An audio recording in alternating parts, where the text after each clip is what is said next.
Môre.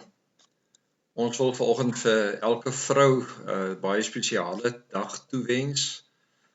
Ons hoop dat hierdie dag vir julle ook 'n herinnering sal wees aan God se liefde vir julle, maar dat julle omring mag wees met mense wat vir julle lief is en dat julle daardeur ook iets van God se genade in julle lewe ook mag ervaar.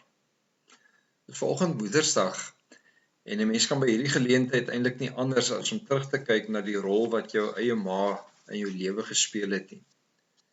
Ek dink as ek terugkyk na die rol wat my ma in ons lewe speel, is dit dat haar voorbeeld vir ons uitstaan in hoe sy leef en hoe daardie lewe eintlik 'n kenmerk is van haar eie verhouding met die Here.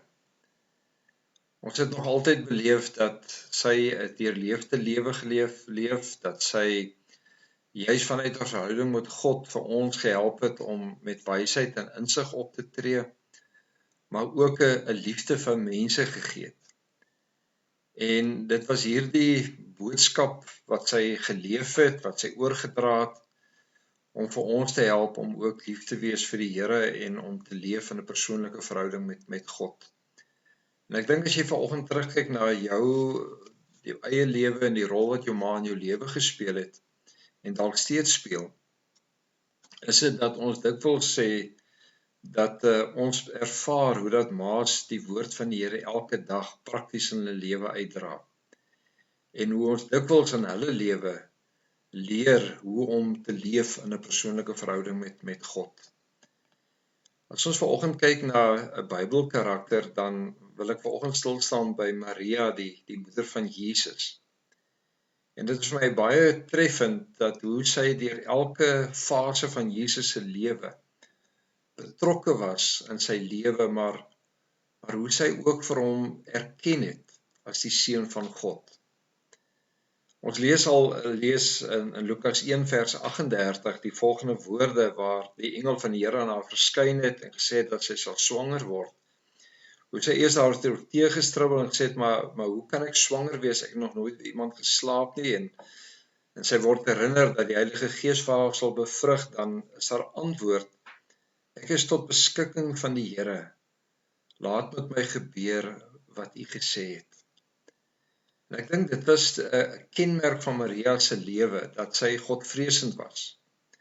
Maar hoe haar verhouding met die Here vir haar gehelp het om te besef van dat sy nie vir haarself leef nie, maar dat sy tot beskikking van God leef en dat die Here vir haar gebruik as 'n instrument in God se hand. En hoe sy dit toegelaat het en die impak wat dit ook op haar lewe gehad het. Juis as kindjie lees ons hoe sy betrokke was in die grootmaak van Jesus, maar ook in die ander 6 kinders wat sy en Josef gehad het.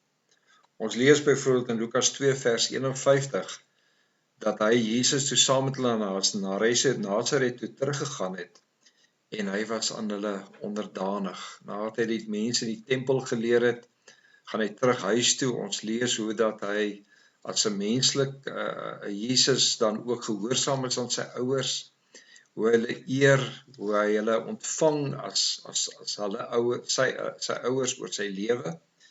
En dan lees ons ook dat hy in hoofstuk 4 vers 16, dan staan daar, Jesus het ook in Nasaret gekom waar hy groot geword het, en soos hy gewoonte was, het op die Sabbatdag na die sinagoge toe gegaan.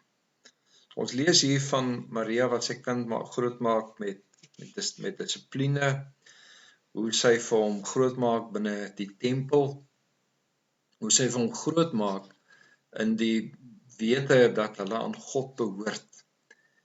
En ek dink dit is belangrik dat ons vandag ook as ouers nie vir ons kinders die geleentheid sal oorgee om te sê, hulle moet self besluit oor wil hulle die Here dien of nie dien nie. Maar dat ons deur voorbeeld vir hulle sal toerus en vir hulle sal begelei. En vir hulle sal leer om kerk toe te gaan as deel van 'n geloofsdissipline. Nie omdat jy altyd lus is daarvoor nie, maar is omdat ek as kind van die Here groei in die gewoonte om deel te wees van 'n groter geloofsgemeenskap en ook om onderrig en toegerig te word in die woord van die Here. En ons sien dit ook in Jesus se kinderlewe, hoe dat Maria hier vir hulle 'n voorbeeld was in woord en in daad. Ook wanneer Jesus begin met sy bediening, dan lees ons die eerste wonderwerk, die water wat in wyn verander het. Dan lees ons in Johannes 2 vers 5, sy moeder sê toe vir die kelners, wat hy vir jou ook al sê, moet julle doen. Maria weet dat hy die seun van God is. Sy weet dat hy daar is om God aan hierdie wêreld bekend te stel.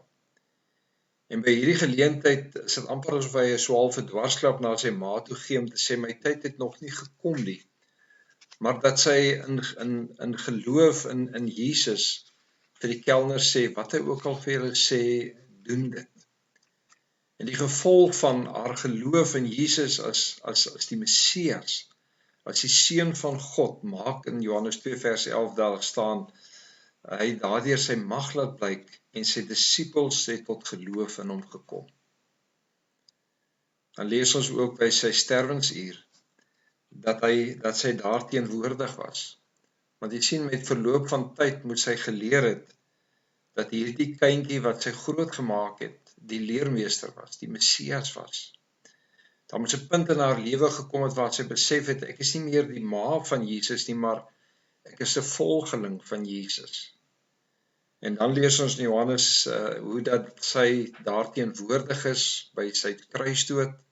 Inteendeel, sy was van die begin af daar. Sy was by geboorte daar, sy was tot in die laaste oomblikke van sy lewe by hom teenwoordig. En juis in die kruis dan sien ons hoe dat Jesus na haar toe uitreik deur vir Johannes te sê, daar is jou moeder, en vir haar sê, daar is jou seun. Hy weet dat vir 'n weduwee om te oorleef dit verskriklik moeilik was, en daarom verbind hy haar aan Jesus, en dan staan daar dat Johannes na haar gekyk het vir die res van sy lewe. En beleef 'n mens sodat die Here vir haar versorg, juis omdat sy ook lief was vir die Here en getrou was aan die Here.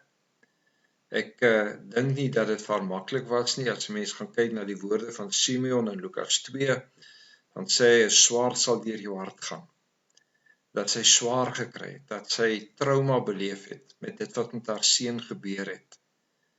Maar dat sy daarin ook die weg van Christus ontdek om te sê, deur hom vind ons die lewe. En dat sy ten spyte van al hierdie seer getrou gebly het, ook in haar geloof teenoor die Here, want ons lees ook in Handelinge 1 vers 14, met die uitstorting van die Heilige Gees op Pinkstersondag, dat Maria daar teenwoordig was, in afwagting dat die Gees van God ook oor hulle sou kom. Ek dink, as ek na haar lewe kyk, dan is dit 'n lewe tot beskikking van God, en hoe sy dit prakties geleef het.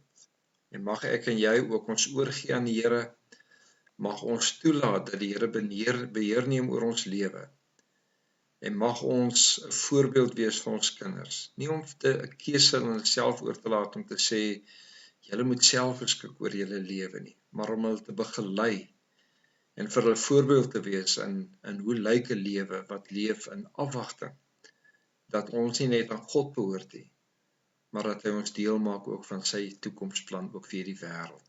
Kom ons bid saam. Here, ons is tot u beskikking, help vir ons om dan ook 'n voorbeeld vir u te wees. Amen.